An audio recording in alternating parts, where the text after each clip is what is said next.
Robert Ryan. He was, you know, the strong, silent type. He didn't talk too much.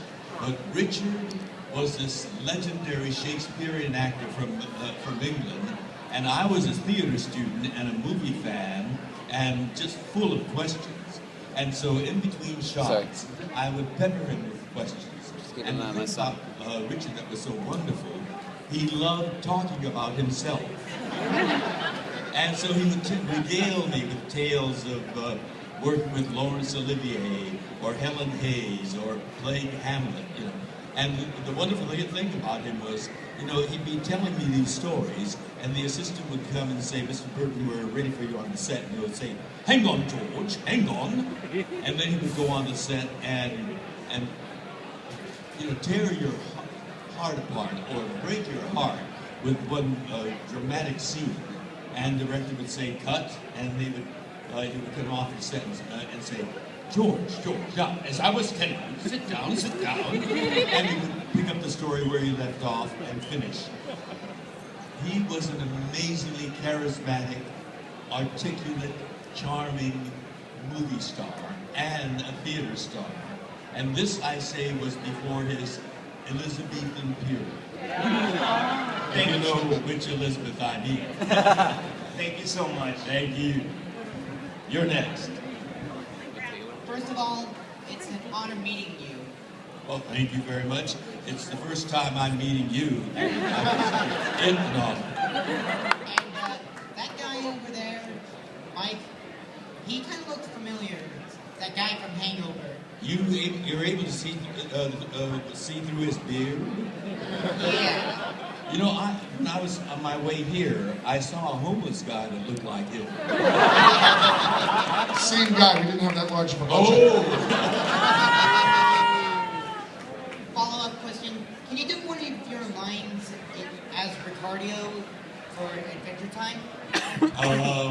You know, that was so long ago that I did it. You know, but these things air like months after I do it. Like, give me a hint. What's your favorite line from Ricardo? Oh my. Oh, that's not from Ricardo. That's I'll give it to you though. Oh my.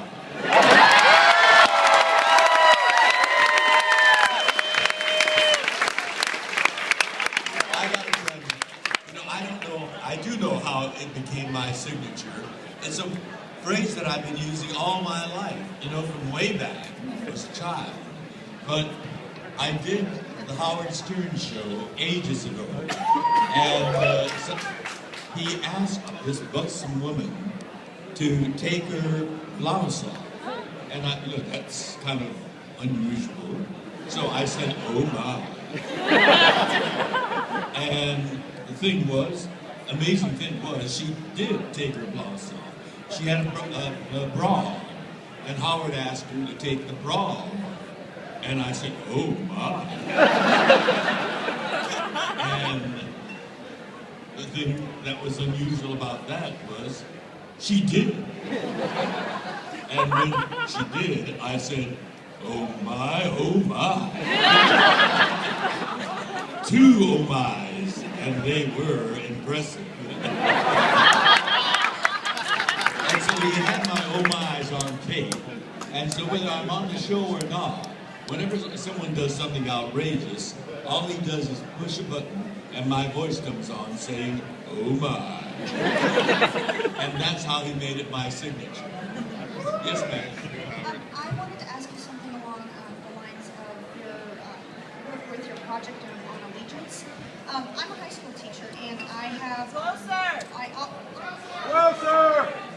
I'm a high school teacher, and I often have problems getting my students to understand the scope of problems that the United States has had with, particularly that time period in the Japanese-American internment. And I was wondering if you'd ever thought about bringing your project beyond Broadway and bringing it into maybe a classroom type, giving resources to teachers and making something that would be more of a connection for students, rather than just the boring documentaries that we have.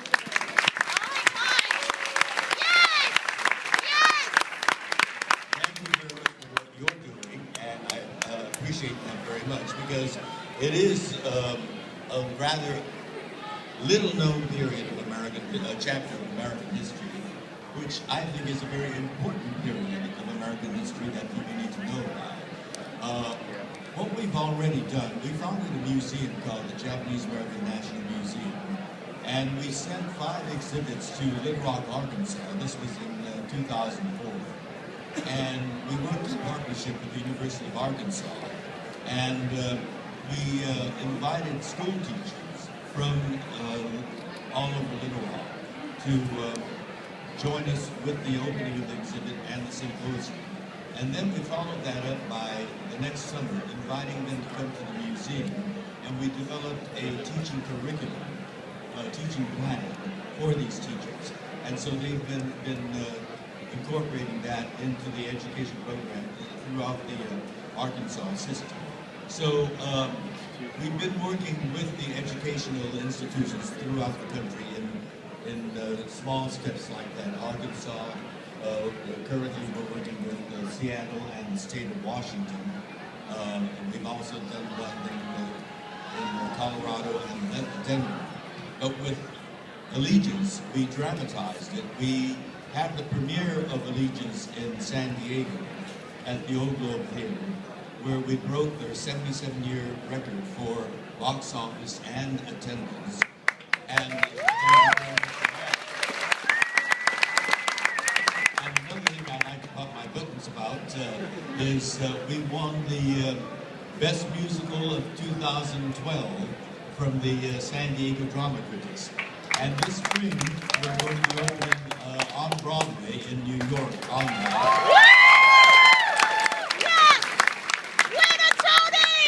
And don't you all think springtime is a wonderful time to have a vacation in New York? Come to New York and include Allegiance in that vacation there. And we hope to have a nice long run there. But if we're there for more than 2 years, we'll organize a road company, and we'll visit various cities throughout the country. And certainly for that, we'll have a promotional campaign before we hit those cities, so that people will know about the internment story.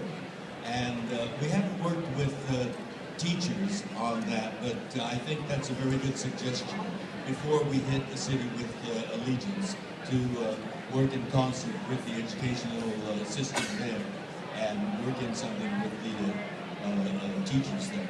And maybe we might work in, a student matinee where students can be bussed in.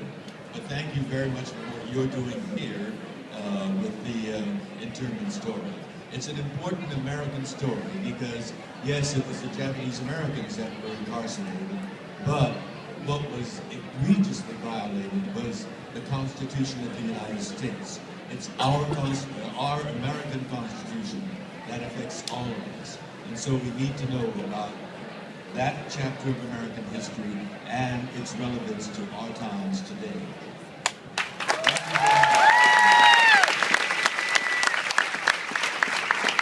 There's that nasty talking animal, Ted. Sir Patrick Stewart's co-star. Sir Patrick Stewart with Ted. What a combo. Anyway, have you ever been injured when making any films or TV shows? What was your most difficult role in you were done? You would have to ask a question like that. I still have the mark for it. I was doing this was way back, a student film at UCLA. I was a theater student at UCLA. And the film was a samurai story, ancient Japan. And I was wearing this elaborate samurai armor, the shoulder flaps and the thigh things and the hip things and all, with the helmet and the horn on it and all. And this scene required me I need both my hands. My sword was here. Thank you. The scene required me to draw my sword like this, and then with a yell, approach my adversary.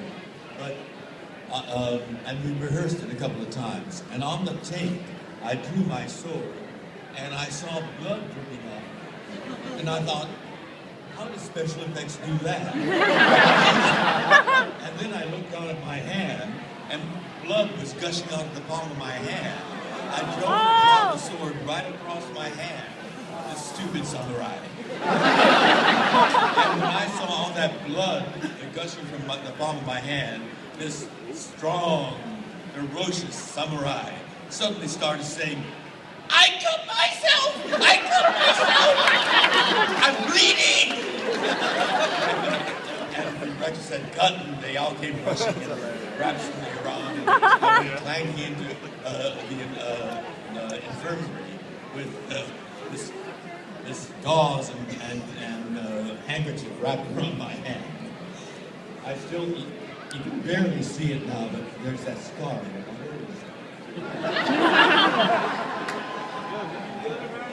Here it is. There it is. I still remember that. It was so. Actually, it wasn't the pain so much, but the humiliation. Thank you. Oh my God. You're on.